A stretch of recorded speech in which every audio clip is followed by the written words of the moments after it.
हेची थोर भक्ती आवडती देवा संकल्पावी माया संसाराची ठेविले अनंते तैसेची राहावे चित्ते असू द्यावे समाधान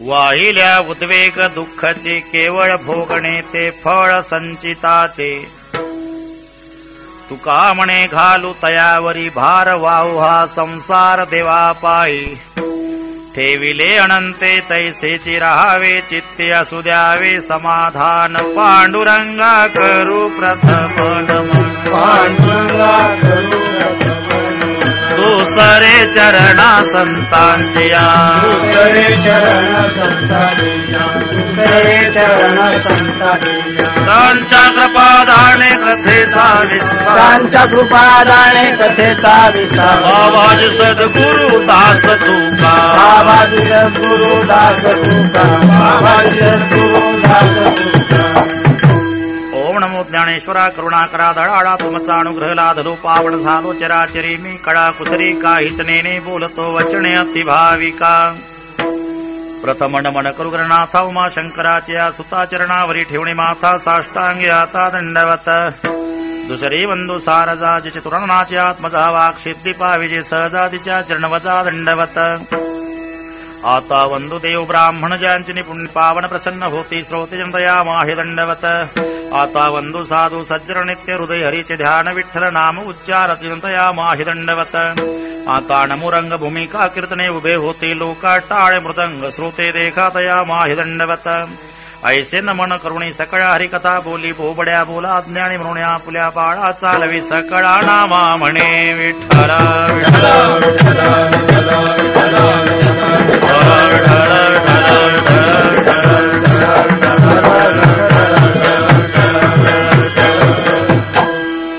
हेची थोर भक्ती आवडती देवा संकल्पावी माया संसाराची ठेविले अनंते तैसेची राहावे चित्ते असू द्यावे समाधान प्रस्तुत कीर्तन रूपी सेवेकरता घेतलेला अभंग देहूचे सुप्रसिद्ध साधू जगद्गुरु जगत वंदनीय श्रीमंत श्री तुकाराम महाराजांचा बहुतेकांच्या परिचयाचा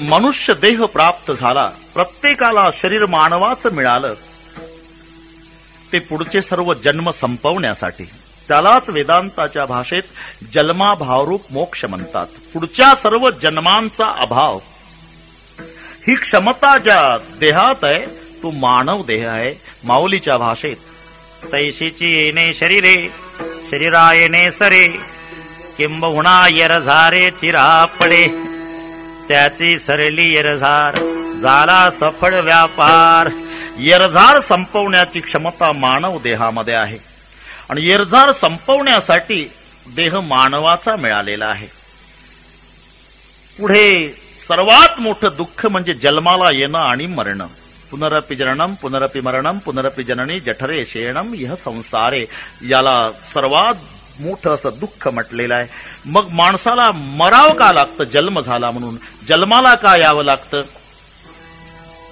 आपलं याचं कारण शोधा म्हणजे आपल्या लक्षात येईल जन्माला येणारा कारणीभूत आहे बस एकमेव दुःख जन्मासी कारण दुःखासी कारण जन्म घ्यावा दुःखाचं एकमेव कारणच जन्म आहे आणि म्हणून कारणासह कार्याची निवृत्ती कारणंचे कार्यापेक्षा सूक्ष्मंचे व्यापकम भवती कारण हे कार्यापेक्षा सूक्ष्म असते आणि ते व्यापक असते सर्व जन्माचं कारण वासना आहे वासनेला निर्माण करणारी आसक्ती आहे आसक्तीलाही जन्म देणारा माझेपण आहे आणि माझेपणालाही जन्म देणारा मीपणा आहे देह को मैं मानना ये सबसे बड़ा पाप है सब पाप इनके बच्चे है ये सब का बाप है पुढचे सर्व जन्म संपवण्याकरिता मानव देहाची निर्मिती आहे आमचे साधू संत संत बाबा रे तुम्हाला जन्म मानवाचा मिळाला ना आता पुन्हा जन्माला यावं लागणार नाही आणि यमाची यातना सहन करावी लागणार नाही ऐसे या साधना करा काही ऐसे या साधना करा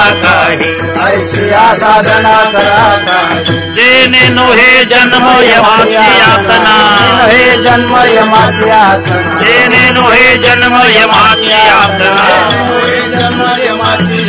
ऐसी साधना करा काही ऐसी साधना करा काही ऐसी साधना करा काही जेणे नोहे जन्म यमाची यातना ऐसिया साधना करा काही.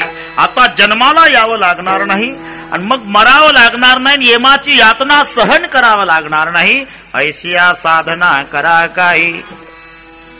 अनेक साधनामध्ये सर्वात सुलभ साधन की ज्याच्यामध्ये जन्म मरण रूपी यर्झार संपवण्याची क्षमता आहे, असं सोपं साधन भक्ती आहे. भक्ती पंथ बहु सोपा पुण्य नागवेया पापा. साधन सोपं असलं तरी फळाचा विचार करा. जन्म मरण संपवण्याची क्षमता भक्तिरूपी साधनात आहे. येणे जाणे खेपा येणे येके खंडेती. येणे जाणे खेपा येणे येके खंडेती. येणे जाणे खेपा येणे येके खंडते येणे जाणे खंडते. भक्ती पंथ बहु सोपा. भक्ती पंथ बहु सोपा. पुण्य नागवेया पापा. नागविया पापा. येणे जाणे खेपा येणे येके खंडती. येणे जाणे खेपा येणे येके खंडती. येणे जाणे खेपा येणे येके खंडती. येणे जाणे खेपा येणे येके खंडती. भक्ती पंथ बहु सोपा पुण्य नागवेया पापा. येणे जाणे खेपा येण्याची एके खंडेते. सुलभ सोपं साधन भक्ती. आणि बरीचशी माणसं भक्तीला लागली, पण यथार्थ प्राप्ती जेव्हा होत नाही तेव्हा लक्षात येतं की ज्या अर्थी आपण साधन प्राप्त होऊन साध्यापर्यंत पोहोचत नाही, म्हणजे दोष साधनामध्ये आहे, सिद्ध होत असतं. सगळी माणसं भक्तीला लागली पण प्राप्ती यथार्थ होत नाही, म्हणजे दोष भक्ती करण्यात आहे. आणि तो जर कोणता म्हणाल तर अंतरी संसार भक्ती बायात्कार म्हणून अंतर तुझे पायी. मग भक्ती कशी करावी, प्रपंच कसा करावा, परमार्थ कसा करावा, सर्व प्रश्नांची उत्तर साधू संतांच्याकडे आहे. म्हणून संतांना सर्वज्ञ म्हटलेलं आहे. कोणताही प्रश्न विचारा तरी अचूक उत्तर. भूतकाळातला विचारा, भविष्याचा विचारा, वर्तमान काळाचा विचारा. आमच्या संतांना भविष्याचं विचारा, पुढे काय होणार आहे, पुढे अतिशय विचित्र आणि असा भविष्य काळ येणार आहे. 5 वर्षाची बाळा दादा भरतार मागेल, 6 वर्षाची कन्या दादा गर्भीन राहील. ऐका दादा कलियुगाची थोरी पुत्र तो होईल दादा, पित्याचा वैरी भरतारा सांडून घरोघर फिरतील नारी. भविष्य सध्याचे काय, जनतरी देखे गुंतले प्रपंच स्मरण तो त्याचे त्यासी नाही. देवधर्म सांदी पडले सकळ, विषयी गोंधळ गाजतसे वर्तमान. भूतकाळाचं विचारा. सर्वाच्या आधी काय, किती मोठा विद्वान असू द्या तरी तो अंडा मुर्गी न्याय, वृक्ष बीज न्याय याच्या पलीकडे त्याची मजल जात नाही. वृक्षाच्या आधी बीज, बीजाच्या आधी वृक्ष या पलीकडे मजल जात नाही. पण आमच्या संतांना विचारा, सर्वाच्या आधी काय, पहिले कोठेच नव्हते काही. पहिले कोठेच नव्हते काही. पहिले कोठेच नव्हते काही. पहिले कोठेच नव्हते काही. चंद्र सूर्य तारा नाही. चंद्र सूर्य तारा नाही. तारा नाही. अवघे शून्यच होते पायी. अवघे शून्यच होते पायी. कानोबा तेरे तेरे ते. कानोबा तेरे तेरे ते. तेथे ढलगत निर्माण झाली. तेथे ढलगत निर्माण झाली. तेथे ढलगत निर्माण झाली. तेथे ढलगत निर्माण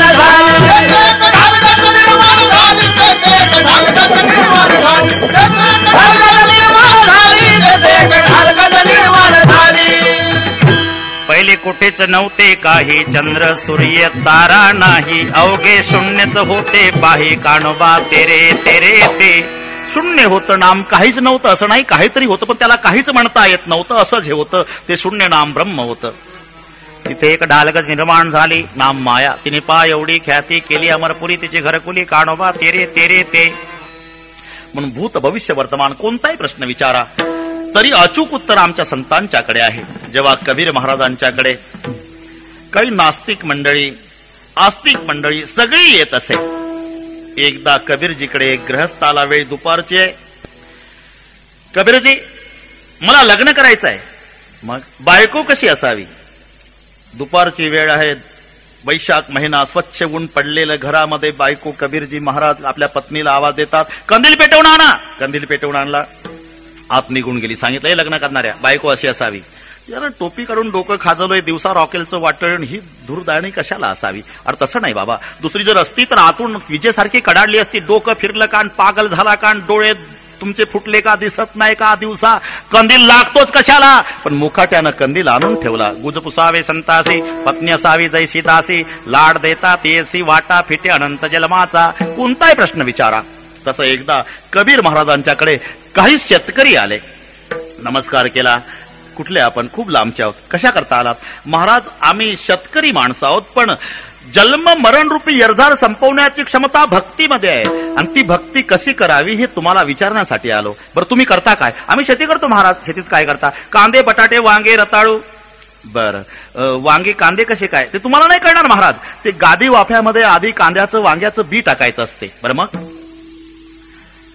आणि मग ते लागवडी लायक रोप होऊ द्यायचं असते. बरं मग, आणि ते रोप लागवडीच्या लायकीचं झालं की वाफ्यातनं उपटायचं आणि तिकडच्या रानात नेऊन लावायचं. अरे बस बस बस, तशीच भक्ती करायची. म्हणजे अरे जसं वाफ्यातलं रोप उपटायचं आणि त्या रानात नेऊन लावायचं, तसं प्रपंचावरचं प्रेम परमात्म्यावर लावायचं. संकल्पावी माया संसाराची, संकल्पावी माया संसाराची, संकल्पावी माया संसाराची, संकल्पावी माया.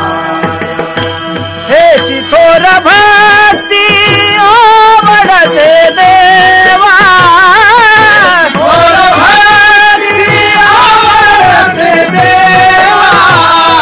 चिथोर भक्ती आवडते देवा, हे चिथोर भक्ती आवडते देवा, संकल्पावी माया संसाराची, संकल्पावी माया संसाराची, संकल्पावी माया संसाराची, संकल्पावी माया.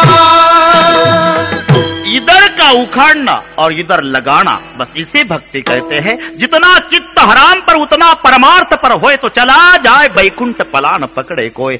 जेवढ्या प्रेमान प्रपंच तेवढ्या प्रेमान परमार्थ. म्हणून जसं दृष्टांत आहे, वाफ्यातलं रोप उपटायचं, मळात नेऊन लावायचं, तसं प्रपंचावरचं प्रेम परमात्म्यावर लावायचं. संकल्पावी माया संसाराची. इथे माया जो शब्द आहे हा प्रेमवाचक आहे. प्रेमवाचक कुठे ब्रह्माच्या सापेक्षही असेल, पण इथे प्रेमवाचक आहे. सासू मरण पावली म्हणजे तिची मुलगी रडते आणि तिची सुनई रडते, पण दोघीच्या रडण्यात जमीन अस्मान इतकं अंतर असतं. मुलगी रडती आई गेली म्हणून, आणि सून रडती कटकट संपली म्हणून. कौन सी है वो चीज जो यहाँ नहीं मिलती, सब कुछ मिल जाता है लेकिन माँ नहीं मिलती. म्हणून मुलगी रडती आई गेली म्हणून, पण सून वेगळा भाव आहे. सासूसाठी रडे सून, भाव अंतरीचा भिन्न. मोले घातले रडाया, नाही आसू आणि माया, नाही आसू आणि माया, नाही आसू आणि माया. मोले घातले रडाया, नाही आसू आणि माया, नाही आसू आणि माया, नाही आसू आणि माया. मुले घातले रडाया, नाही आसू आणि माया.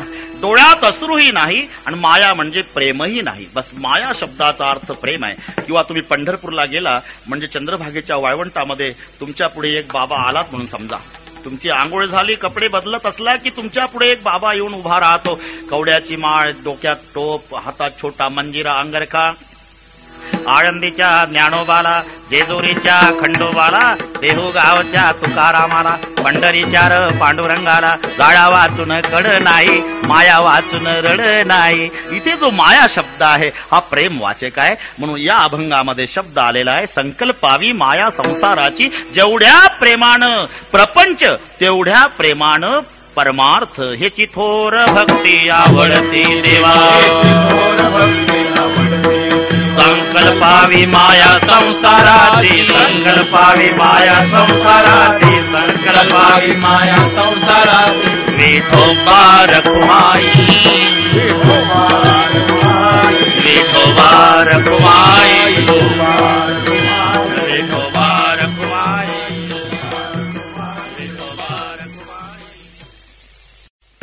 विठोबा रखुमाई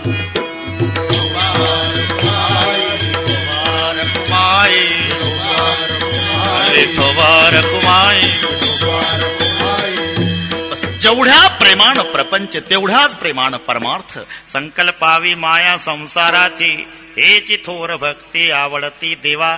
बस ही भक्ती देवाला आवडते. देवाला आवडतं ते करणं, आम्हाला आवडतं ते करणं यालाही भक्ती म्हणतात. पण ही गोचिडी भक्ती. गोचिडा आवडे मसी परी गोचिड ना आवडे तेसी. तसं आम्हाला आवडतं ते करणं याला गोचडी भक्ती म्हणतात. मग देवाला आवडतं ते करणं. आवडे देवासी तो एका प्रकार किंवा अंतरीची घेतो गोडी पाहे जोडी भावाची. सगळ्या गोष्टीची अनुकूलता परमेश्वराकडे असली तरी तोही 72च्या दुष्काळात सापडलेला आहे. थोर प्रेमाचा भुकेला हाची दुष्काळ तयाला. आणि म्हणून प्रेमाची अपेक्षा करणाऱ्या परमात्म्याला जेवढ्या प्रेमानं तुम्ही संसार करता तेवढ्या प्रेमानं परमार्थ करा. बस हीची थोर भक्ती आवडती देवा. देवासाठी रडणारा भक्त आणि भक्तासाठी रडणारा देव. आपण लक्षात घ्या, देवाचं स्मरण करणारा भक्त आणि भक्ताचं स्मरण करणारा भगवंत असे दोन प्रकार आहे. जेव्हा शबरीच्या आश्रमामध्ये प्रभू जातात आणि प्रभूला शबरीनं बोरं खायला दिली तेव्हा सहज विनयानं शबरी म्हणाली, मैं पढ़ी लिखी नहीं हूं प्रभु, न वेद जानती न शास्त्र, आपका सुमरन नहीं कर सकती. तो भगवान कहते आज से तू मेरा सुमरन नहीं करना शबरी. दुनिया को ज्ञान दिलाने वाला मैं दुनिया का बाप तो पढ़ा लिखा हूं ना, तो आप क्या करोगे. आज से तू मेरा सुमरन नहीं करना शबरी, आज मैं तुम्हारा सुमरन करते जाऊंगा. भक्ति इसी का नाम है. जहां भक्त भगवान का सुमरण करे वो सामान्य भक्ति, और जहां भगवान भक्त का सुमरण करे वो भक्ति की पराकाष्ठा हे चिथोर भक्ति आवडती देवा. संकल्पावी माया संसाराची. महाराज मग संकल्पावी माया संसाराची म्हणजे प्रपंचाकडे दुर्लक्षच. प्रपंच करायचाच नाही. अरे कोण म्हणतोय प्रपंच करायचाच नसतो बाबा, प्रपंच होत असतो. करावा लागतो तो परमार्थ. प्रपंचामध्ये किती मिळवायचा प्रयत्न करा तरी ठरलेला आहे प्रारब्ध से अधिक और समय के पहले किसी को कुछ भी मिलने वाला नहीं. नसीबापेक्षा जास्त आणि वेळेच्या आधी भाकरी मिळत नाही. रानातून जर तापून आला पती तर पत्नीवर राग काढतो. काय झाला का नाही स्वयंपाक, अजून दिवसभर उपवासी, झाला का नाही स्वयंपाक, उरक लवकर, मी तापलो भुकेनं. बायको म्हणती तुम्ही कितीही तापला तरी तवा तापल्याशिवाय भाकरी मिळायची नाही. तुका म्हणे नाही चालत तातडी, प्राप्त काळ घडी आल्या विन. म्हणून वेळेच्या आधी आणि नशिबापेक्षा जास्त कोणाला कधीही काही मिळू शकत नाही. मग याच्यामध्ये कितीही प्रयत्न करा तरी जेवढं आपल्या प्रारब्धात असेल ते आणि वेळेमध्ये बस त्याच वेळेला त्याच नशिबाप्रमाणेच आपल्याला मिळणार आहे. म्हणून प्रपंच करायचा नाही, तो होत आहे. करायचा आहे तो परमार्थ. करावी तातडी परमार्थाची. प्रपंच होत आहे म्हणून प्रपंच होत असल्यामुळे नशिबापेक्षा किती प्रयत्न केला तरी जास्त मिळतच नसल्यामुळे बस भगवंताची इच्छा असेल तेवढं आपणाला मिळतं अशी कल्पना करून प्रपंच करायचा आहे.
ठेविले अनंते तैसेची राहावे. जसं देव ठेवल तसं राहावं, समयासी सादर व्हावे. समयाची सादर व्हावे, सादर व्हावे. देव ठेवी तैसे राहावे, देव ठेवी तैसे राहावे. समयाची सादर व्हावे, सादर व्हावे. देव ठेवी तैसे राहावे, देव ठेवी तैसे राहावे. समयासी सादर व्हावे, देव ठेविल तैसे राहावे. ठेविले अनंते तैसेची राहावे. अल्लाह रखेगा वैसा भी रहना, मौला रखेगा वैसा भी रहना. अल्लाह रखेगा, मौला रखेगा वैसा भी रहना. अल्लाह रखेगा वैसा भी रहना, मौला रखेगा वैसा भी रहना. अल्लाह रखेगा वैसा भी रहना, मौला रखेगा वैसा भी रहना. अल्लाह रखेगा वैसा भी रहना, अल्लाह रखेगा वैसा भी रहना. मौला रखेगा वैसा भी रहना. अल्लाह रखेगा वैसा भी रहना, मौला रखेगा वैसा भी रहना. अल्लाह रखेगा वैसा भी रहना, मौला रखेगा वैसा भी रहना. अल्लाह रखेगा वैसा भी रहना, मौला रखेगा वैसा भी रहना. अल्लाह रखेगा वैसा भी रहना, मौला रखेगा वैसा भी रहना. अल्लाह रखेगा वैसा भी रहना, मौला रखेगा वैसा भी रहना. ठेविले अनंते तैसेची राहावे. जसं देव ठेवल तसं राहावं. राहावं नाही, राहतातच माणसं. जसा देव ठेवल तसंच राहतात, पण कुरकुर कुरकुर कुरकुर करीत राहतात. म्हणून पुढचा शब्द घातला, चित्ती असू द्यावे समाधान. चित्ती असू द्यावे समाधान, चित्ती असू द्यावे समाधान. जसं अर्ध कोणालाही जमतं. स्वराज्य हा माझा जन्मसिद्ध हक्क आहे. इथं उसण्या तंबाखूला उसना चुना मळून कोणी रोडच्या काठाला उभं राहून म्हणल स्वराज्य हा माझा जन्मसिद्ध हक्क आहे, कोणी म्हणू शकेल. पण तो मी मिळविणारच, ही सिंह गर्जना करण्यासाठी लोकमान्य टिळक पाहिजे. हे शब्द त्यांच्या मुखात शोभतात, तो मी मिळविणारच. तसं वैतागून कोणी म्हणतं ठेविले अनंत तैसेची राहावे. राहावे कशाला? जसा देव ठेवल तसं राहावंच लागतं तुला. पण कुरकुर कुरकुर करत राहतात. म्हणून पुढचा शब्द आहे, चित्ते असू द्यावे समाधान. बस, चित्ती असू द्यावे समाधान. समाधान कसं प्राप्त होईल? समाधान तुम्ही पहा, सुख पैशानं मिळेल आणि समाधान विचारानं. जिथे पैसा आहे तिथे सुख आहे. राहायला माडी, बसायला गाडी, पण रात्र रात्र गोळ्या खाऊन यशीच्या रूम मध्ये झोप येत नाही. म्हणजे सुखी आहे पण समाधानी नाही. सुख वेगळं आणि समाधान वेगळं. समाधान जिथे विचार आहे, समाधान तिथे आहे. विचारा वाचून, विचारा वाचून, विचारा वाचून, विचारा वाचून. न पविजे समाधान, न पविजे समाधान, न पविजे समाधान, न पविजे समाधान, न पविजे समाधान, न पविजे समाधान. विचारा वाचून, न पविजे समाधान, न पविजे समाधान, न पविजे समाधान. विचारा वाचून, न पविजे समाधान, न पविजे समाधान, न पविजे समाधान. विचारा वाचून न पविजे समाधान. समाधानासाठी गरज विचाराची. जिथे विचार आहे तिथे समाधान आहे. जसं काही काही माणसं 10-10 वर्षांनी भेटतात. महाराज, अहो लग्न होऊन 10 वर्ष झाले पण पाळणा हल्ला नाही, अजून बाळ नाही आम्हाला. अरे नसू दे बाळ, समाधान मान. समाधान कसं काय? तुम्हाला काय नुसतं सांगायला समाधान मान? अहो मुलगा समाधान कसं मानायचं? मी सांगतो तसं. म्हणजे वजाबाकी सिका वजाबाकी.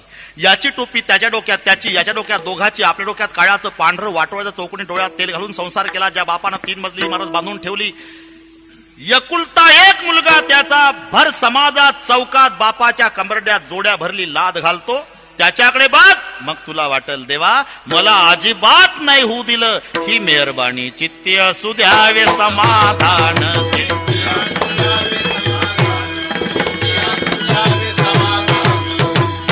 विचार जर उलट झाला तर दुःख पदरात पडतो. तुम्ही पहा, ज्याच्या जवळ कवेलू घर आहे त्यानं बिल्डिंग वाल्याकडे जर पाहिलं तर दुःख होतं. मग फुटपाथवर जो रात्रभर उघड्यावर पडलेला आहे त्याचा विचार करायचा आणि मग पहाटे देवाचे आभार मानायचे की परमेश्वरा मी किती समाधानी आहे, मला राहायला निवारा दिला, पण हे उघड्यावर पडलं. असा विचार ज्याच्या जीवनात आहे समाधान तिथं आहे. ज्याच्या पायात चपला आहे, सायकलवाल्याकडे पाहिलं की दुःखी होतं. सायकलवाल्याला विचारा, ते म्हणते पॅडल मारून घामाघूम लुणावालं मजेत, ते म्हणतं बुलेटवालं मजेत, जीपवालं मजेत, कारवालं मजेत, विमानवालं मजेत. असा उलट विचार तेव्हा दुःख पदरात पडतं. ज्याच्या पायात चपला आहे त्यानं सायकलवाल्याचा विचार करायचा नाही. मग अनवाणी चाललंय जे पाय पोळत रस्त्यानं त्याच्याकडे पाहायचं, मग देवाचे आभार मानायचे की देवा मला तुटक्या का होईना चपला तू मला दिल्या. असा विचार ज्याच्या जीवनात आहे समाधान तिथे आहे. चित्ते असू द्यावे समाधान. नाहीतर 2 कोटीचा बंगला आहे, प्रत्येक मुलाला गाडी, मुलाचे ड्रायव्हर, याला गाडी, याचा ड्रायव्हर, रोज बदामचा शिरा खातं, याचा पैसा किती याची याला कल्पना नाही, तरी एखाद्या बुवाजवळ जाऊन वैतागून म्हणतं रोगर पिऊन मेलेलं बरं. याच्या उलट सुदामजी डोळ्यापुढे आणा, फाटकस धोत्र, हातात काठी 3 ठिकाणी तुटकी, आणि जेव्हा फुटका लोटा तुटक्या दोरीनं गळ्यात बांधलेला सुदामजी द्वारकेला पोहोचले आणि द्वारकेच्या राजानं कडकडून मिठी मारली. सीना में सीना मिला करके रोया, पुकारा की रुक्मिण गरीब आ गया. सांगितलं रुक्माई माझा गरीब मित्र सुदामा आला. आणि भगवंत आणि सुदामजीला विचारलं, नुसता हाडाचा सापळा, डोळे खोल गेलेले, अश्रू सुकलेले, लटलट मान हालती, फुटका लोटा तुटक्या दोरीनं गळ्यात बांधला, बगलेमध्ये पोह्याची गाठोडी आहे, एक काठी हातात 3 ठिकाणी तुटकी, त्याला चिंध्या गुंडाळल्या, गुडघ्याच्यावर धोतर, पायात चपला नाही, पाय रक्ताळले, फोडा आलेले पाय. द्वारकेच्या राजानं कवटावून विचारलं, कैसे हो सुदामा, सच कहू काना, इस वक्त पूरी दुनिया में तेरे सुदाम जैसा सुखी दूसरा कोई नहीं है. याला म्हणता चित्ती असू द्यावे समाधान.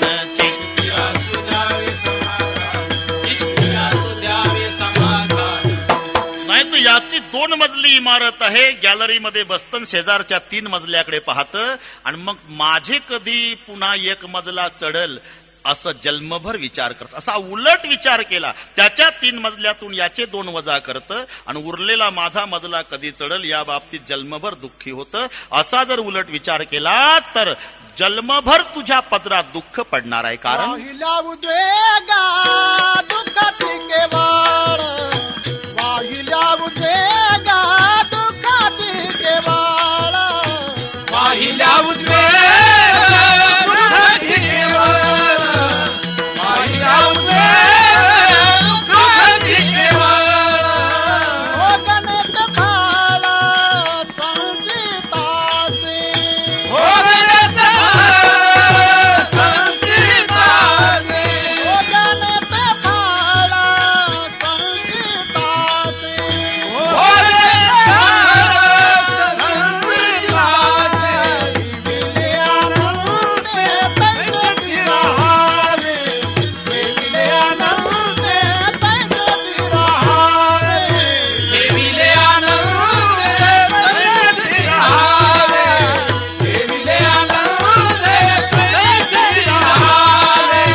मजल्यातून आपले 2 मजले वजा करायचे आणि माझा पुन्हा 1 मजला कधी चढल असं जन्मभर दुःखी व्हायचं. अशानं तुझं मन उद्विग्न होईल आणि उद्विग्न मन हे दुःखाला कारणीभूत आहे. वाहिल्या उद्वेग दुःखाचे केवळ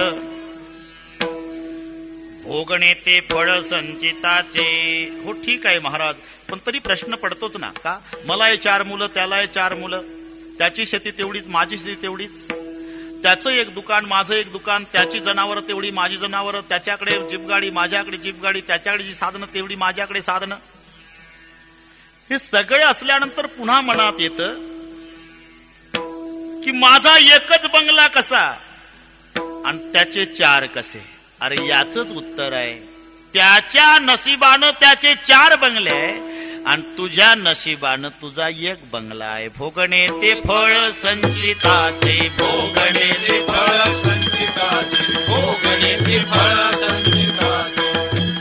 याच्यात कोणीच बदल करू शकत नाही. हे प्रत्येकाला ज्याचं जसं प्रारब्ध असेल त्यानुसार प्रत्येकाला मिळत असतं, प्रत्येकाला. आणि म्हणून आपण पहा, दगडाला, लोखंडाला हे कोणाला चुकलेलं नाही. लोखंड मधून तोडलं, त्याचे 2 तुकडे केले, एकाचा चिमटा केला, एकाचा चमचा केला. परिणाम चिमटे से चमचे, चिमटा आणि चमचा. पण आधी लोखंड एकच होतं. चिमटे से चमचे की होत बड़ी तकदीर, चिमटा जलता अंगार में चमचा खाता खीर. चिमटा जन्मभर चुलीत निखारे उचलतो आणि चमचा खिरीच्या पातेल्यात मजा मारतो. लोखंडाला प्रारब्ध, दगडाला प्रारब्ध, मातीच्या भांड्याला प्रारब्ध, प्रत्येकाला हे भोगावंच लागतं. तसं तुझ्या नशिबानं तुझं 1 बंगला, त्याच्या नशिबानं त्याचे 4 बंगले आहे. भोगणे ते फळ संचिताचे. काही माणसं म्हणतात ना, अमुक साहेबनं मी एकाच वर्गात शिकलो बरं का महाराज. अरे चांगली बहादुरी केली, पण साहेब दिल्लीलाच गेले पाहिजे आणि तू कोयता घेऊन ऊसच तोडला पाहिजे. असं का? यालाच म्हणतात भोगणे ते फळ संचिताचे. एकही गुरु से विद्या पडे थे, कृष्णा ते छोटे सुदामा बडे थे. एका गुरुकडे विद्या शिकलेले कृष्ण सुदामा. पण एक जर द्वारकेतून बाहेर निघाला, बालदार चोपदार ललकारा देत असे. राजाधिराज महाराज द्वारकाधीश कृष्णचंद्र भगवान पधारे हैं. बाहेर निघला तर ललकारा देतात भालदार चोपदार. आणि एक दुसऱ्याच्या दारात गेला सुदामा तर लोक दारा बंद करतात. होय पुढच्या घरी. एकही गुरु से विद्या पडे थे, कृष्णा ते छोटे सुदामा बडे थे. कृष्णजी निघाले तर लोक ललकाऱ्या देतात आणि सुदामजी आले तर लोक दार बंद करतात. का? भोगणे ते फळ संचिताचे.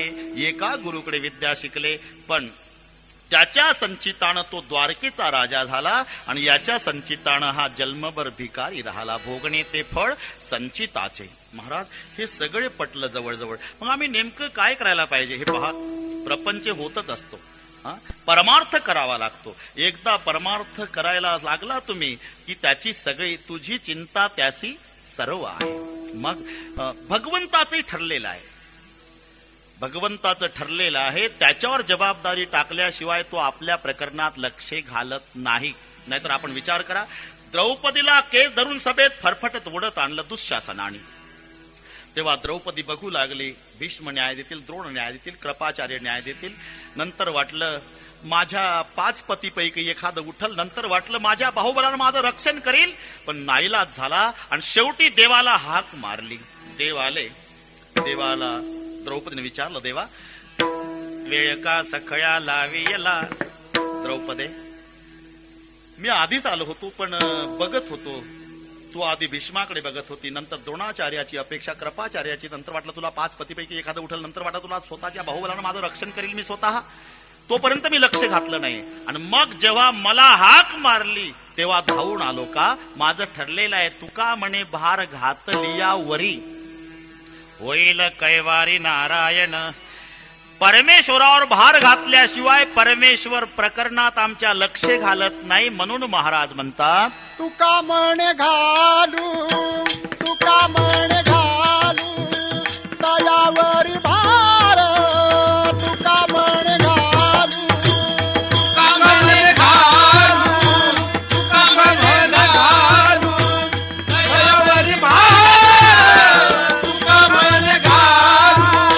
वाहू हा संसार देवा पायी, वाहू हा संसार देवा पायी, ठेविले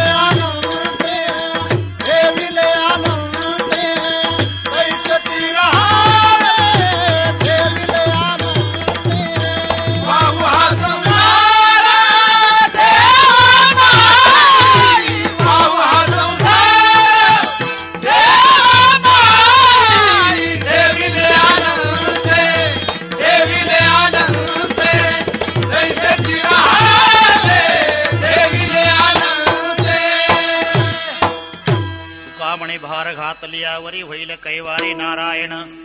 भार घातल्याशिवाय भगवान जबाबदारी स्वीकारत नाही, म्हणून महाराज म्हणतात घालू तयावरी भार. भार घालू म्हणजे वाहू हा संसार देवा पायी. भार घालणे म्हणजे जबाबदारी टाकणे, भार घालणे म्हणजे त्याचं नाम घेणे.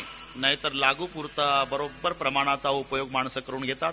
एक चाललेला सुशिक्षित, त्याच्या डोक्यावर 35 किलोचा बोजा, आणि एक वारकरी चाललेला, यानी परिचय नसताना वारकऱ्याच्या डोक्यावर बोजा ठेवला. वारकरी म्हणला, अहो साहेब, परिचय नाही, तुम्ही माझ्या डोक्यावर बोजा ठेवता. परिचय नसू दे माझा तुला, पण तुझा मला आहे ना. म्हणजे तू वारकरी आहे ना. महाराष्ट्र ओळखतंय आम्हाला पताकीवरून वारकरी आहे म्हणून. खुशाल डोक्यावर बोजा ठेवता. तुकोबा राहायला मानताय ना तुम्ही. अहो ज्ञानबा तुकारामच म्हणतोय आम्ही.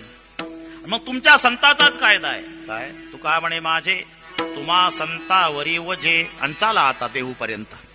वारकऱ्याने विचार केला, बरा कायदा सांगितला, पण विचार करतोय वारकरी कायद्यात कुठे तरतूद आहे का. आणि जेव्हा अभंगाचं प्रमाण आठवलं, तसाच बोजा खाली ठेवला आणि कॉलर धरली, पायातली चप्पल काढली. 1 2 3 काय करताय. अहो कायद्यात तरतूद आहे. तू का म्हणे आयशा नरा मोजून माराव्या पैजारा. 3च झाल्या. भार घालणे म्हणजे वझ त्याच्या डोक्यावर ठेवणे असा अर्थ होत नाही. भार घालणे म्हणजे जबाबदारी टाकणे, त्याचं नाव घेणे. नाव घेणे म्हणजे भार घालणे. तुम्ही पहा, लग्न झाल्यानंतर पत्नी पतीचं नाव घेत असते आणि ते पुस्तकही मिळतं बाजारात. बस त्याच्यात जसं आहे तसं पाठ केल्या जातं. मोत्याचा पाऊस सोन्याच्या धारा, हे जर भारतात असतं तर दुष्काळ पडला असता का पाण्याचा. पण पुस्तकात मोत्याचा पाऊस सोन्याच्या धारा, राव निघाले लढाईवर अब्दागिरी धरा. बस एवढं एकदा पत्नीनं पतीचं नाव घेतलं की जन्मभर पत्नी सांभाळण्याची जबाबदारी पतीवर आली. मग तुका म्हणे नग्न भाज तरी ते लाज स्वामीशी. आता पत्नीच्या अंगावर व्यवस्थित वस्त्र नसणं आता पत्नीचा कमीपणा नाही, पतीचा आहे. का तिनं त्याचं नाव घेतलेलं आहे. नाव घेतलं म्हणजे जबाबदारी टाकली. नाही तर पांडवांच्या प्रकरणात भगवंतानी लक्ष का घातलं. पांडवांनी त्यांच्यावर भार घातला, देवावर भार घातला. भार घातला म्हणजे पांडवांनी देवाचं भजन केलं. परी त्या देवासी आठवी ते, परी त्या देवासी पहाते पांडव खंड वनवास,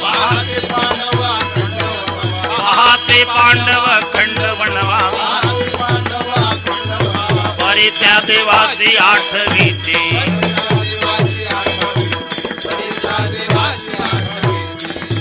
देवाचं नाम घेणे, देवाचं चिंतन करणे, त्याचं भजन करणे म्हणजे त्याच्यावर भार घालणे, जबाबदारी टाकणे. तुका म्हणे घालू तयावरी भार. भार घालणे म्हणजे वाहू हा संसार देवा पायी. आणि यालाच म्हणतात संकल्पावी माया संसाराची, हेची थोर भक्ती आवडती देवा. बस देवाला आवडणारी ही श्रेष्ठ भक्ती आहे, थोर भक्ती आहे. जेवढ्या प्रेमानं प्रपंच तेवढ्या प्रेमानं परमार्थ.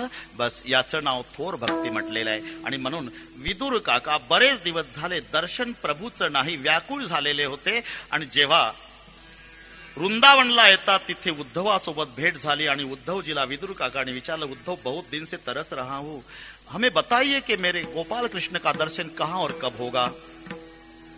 उद्धवजी रडू लागले, चाचा अब कृष्ण जी का दर्शन कभी नहीं होगा. भगवान कृष्ण चले गए निज धाम कुछ दिन पहले. आणि मग उद्धवाच्या गळ्याला बिलगून विदुर काका रडू लागले.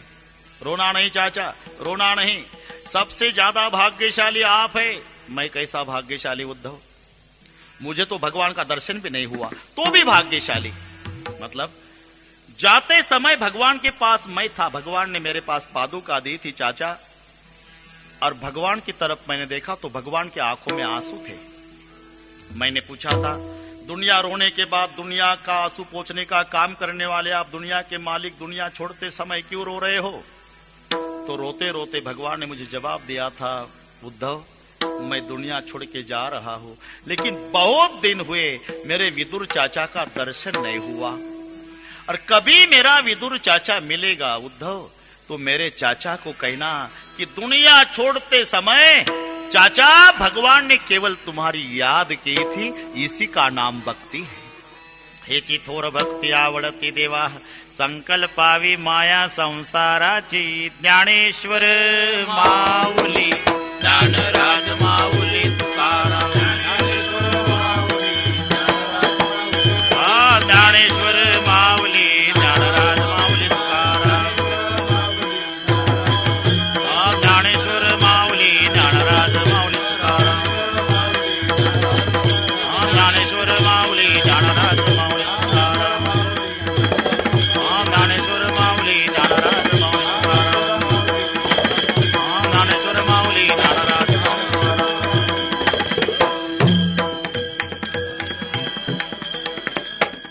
तुका म्हणे घालू तयावरी भार, तुका म्हणे घालू तयावरी भार, तुका म्हणे घालू तयावरी भार, तुका म्हणे घालू तयावरी भार, तुका म्हणे घालू तयावरी भार, तुका म्हणे घालू तयावरी भार, तुका म्हणे घालू तयावरी भार, तुका म्हणे घालू तयावरी भार.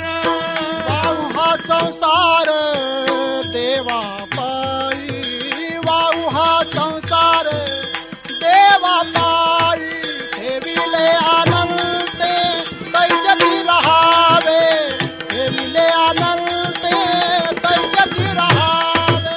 वाहू हा संसार देवा पायी, वाहू हा संसार देवा पायी, ठेविले अनंते कैसेच रहावे, ठेविले अनंते कैसेच रहावे. तुका म्हणे घालू तयावरी भार, तुका म्हणे घालू तयावरी भार, तुका म्हणे घालू तयावरी भार, तुका म्हणे घालू तयावरी भार.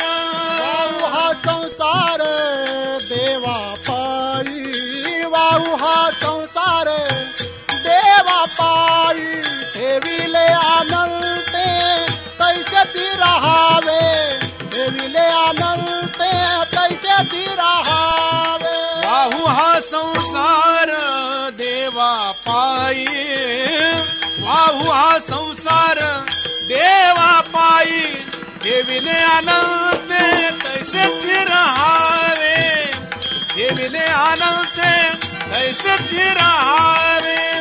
इतिहास द्यावे समाधान, आ